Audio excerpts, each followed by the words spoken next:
작업 프로세스를 좀 나눠보면 캐릭터 선정, 거기에 조금 더 들어가야 되는 게 분석. 이 캐릭터의 성격, 세계관, 상징성, 이게 좀 분석이 된 내용들이 들어가야 돼. 나의 최애 캐릭터라고 물론 했지만 발표할 때는 분석한 내용들이 들어갔으면 좋겠고, 왜 이 캐릭터가 인기가 있는지, 어떤 요소 때문에 사람들이 좋아하는지, 내가 왜 선택을 했는지에 대한 분석 요소가 들어가야 됩니다. 그리고 두 번째로 우리 학생들의 희망 전공이랑 연결해서 나와야 되거든. 그거는 다 잘하고 있는 것 같아. 시각 디자인이면 패키지, 뭐 공간 디자인이면 공간 오브제, 뭐 전시형 굿즈. 핵심은 이 전공이라서 이런 굿즈가 나왔습니다 라는 논리가 잘 보여야 돼. 그리고 이게 조금 더 추가될 것 같은데, AI를 활용해서 최소 3가지 서로 다른 방향의 시안이 나와야 됩니다. 의도적으로 비슷한 이미지 3개보다는 완전히 다른 컨셉의 3가지가 나올 수 있도록. 예를 들면 1화는 실용성 중심으로 아이디어를 짜보았다, 2화는 감성 중심, 3화는 실험적으로 디자인을 해봤다. 이렇게 방향 자체가 다른 시안이 3개가 나올 수 있도록.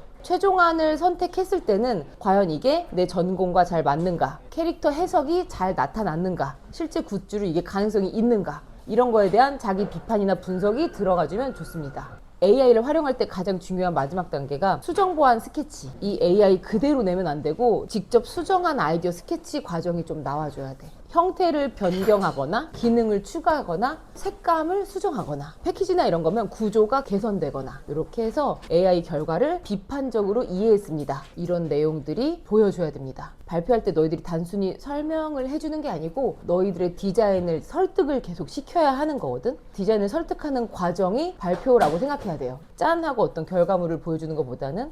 그래서 발표할 때 꼭 포함돼야 될 4가지가 디자인 의도, 왜 이 굿즈를 만들었는가, 그리고 전공과의 연결 논리, AI 활용 방식, AI를 어떻게 사용했는가, 프롬프트나 방향 설정을 어떻게 가이드를 잡아줬는지, 너희들이 기획자로서. 마지막으로 이제 본인의 아이디어의 역할, 내가 AI 결과에서 어떤 걸 바꾸었다, 내 생각이 이쯤에 들어가 있다, 명확하게 보여줘야 됩니다. 제출할 때 우리 이제 이미지 넣을 거잖아요. 총 3가지가 포함돼야 되는데, 캐릭터 분석 자료, 전공 연기 굿즈 컨셉, 그리고 최종 디자인, 수정 디자인. 이 정도는 나와줘야 돼. 저번 시간에는 한 장 딱 들어갔지만 이번엔 좀 과정이 많이 보이는 게 돼야 되고요. 너희들이 이거에 대해서 자기들이 좀 이렇게 비판할 수 있도록 해주면 좋을 것 같은데, 첫 번째가 기획력, 캐릭터, 전공, 굿즈, 이게 얼마나 논리적으로 연결됐는지, 그리고 창의성. 이것도 우리가 약간 생각을 못하고 넘어갔을 수도 있어요. 기존의 굿즈와 얼마나 다른가, 너무 뻔하지 않도록 약간 그런 것들을 체크해 주고요. 전공 적합성,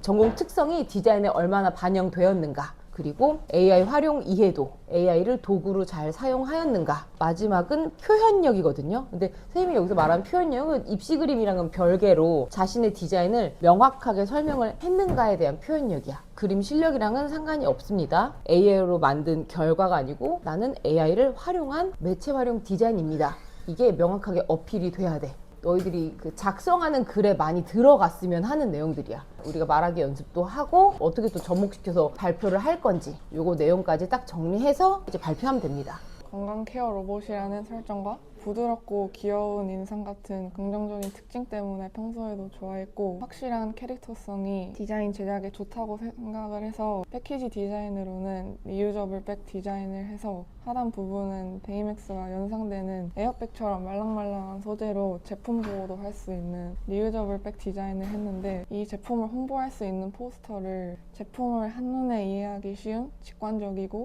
미니멀한 디자인, 중요 키워드들만 넣어서 사용자가 바로 한눈에 이해할 수 있는 디자인을 했습니다. 바쁜 일상 속에서 여유를 잃기 쉬운 현대인들의 모습과 대비된다고 생각했습니다.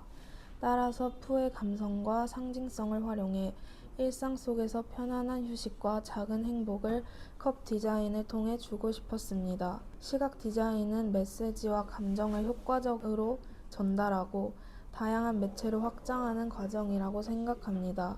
또한 이 컵 디자인을 포스터로 제작하며 이를 통해 다양한 시각 매체로 발전시키는 디자인을 했습니다. 총 3가지 디자인을 구상하였는데요. 이 중 온도 변화 컵은 야수의 핵심 키워드인 변화라는 서사를 효과적으로 드러낼 수 있다고 판단해서 최종안으로 선정하였고, 캐릭터의 서사를 변화라는 기능으로 전환하고 사용자가 직접 그 변화를 경험할 수 있도록 하는 데 중점을 두었고, 기능과 사용자 경험을 중요하게 다루는 산업과 제품 디자인 분야와 가장 적합하다고 판단하였고, 팬 굿즈로서의 소비 가능성도 높다고 판단하였습니다. 산업 그리고 제품 디자인으로 첫 번째는 마리 헤드셋과 줄 이어폰 줄감개 세트로 디자인 핵심 키워드는 음향으로 설정을 하였습니다. 두 번째는 마리 캔들 워머 램프입니다. 이 굿즈의 핵심 키워드는 고풍스러운 분위기로, 작품의 시대적인 배경은 1910년대 파리의 귀족집인데, 이때는 주로 샹들리에와 양초와 같이 고풍스러운 조명을 사용한 것으로 알려져 있습니다. 사실 캔들 워머 램프라는 물건은 1950년대에 처음 발명된 제품으로 작품의 시대적 배경에는 존재하지 않았던 물건입니다. 이를 통해 초를 사용했던 작품의 시대상을 반영함과 동시에 현대적 요소의 결합을 나타낼 수 있습니다. 이 굿즈의 핵심 키워드는 트렌드와 주 소비층을 고려한 굿즈라는 점으로, 틴트 홀더는 꾸미기를 좋아하는 현 세대가 사용하는 새롭게 떠오르는 유행 아이템입니다. 다양한 감각 기반 생활소품을 적용하여 사용자가 일상적으로 사용할 수 있을 뿐 아니라 감성 가치를 지닌 제품을 디자인하였습니다. 굿즈의 콘셉트는 영화에 나오는 핵심 요소인 풍선 달린 집이고요. 상상 속에서나 보던 집을 현실로 옮긴 디자인으로 실제 풍선과 종이로 만든 풍선 효과를 섞어 영상 속 장면을 연출하였습니다.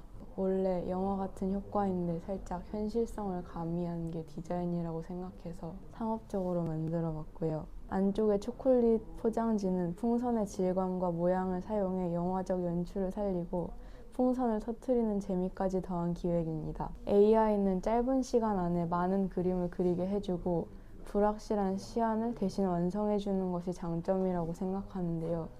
그런 장점을 활용해서 원래 있던 나의 아이디어에 AI 프로그램의 능력을 활용하여 디자인을 짧은 시간 안에 더 구체적으로 형성해 나갈 수 있었다고 생각합니다. 웨이드의 물의 특성을 떠올리며 굿즈를 제작하였고, 총 3가지 디자인이 나왔는데, 시각 디자인이란 전공과 연계지어서 키링 디자인에서 패키지 디자인을 했습니다. 키링 제작을 하겠다고 결정한 이유가 웨이드의 물의 특성을 이용해서 굿즈를 만들고 싶었는데, 물의 특성을 이용하기 위해 생각한 게 액체가 담긴 키링이라서 액체가 담긴 키링을 골랐고, 시각 디자인과 연계지어서 패키지 디자인으로 발전시켰습니다.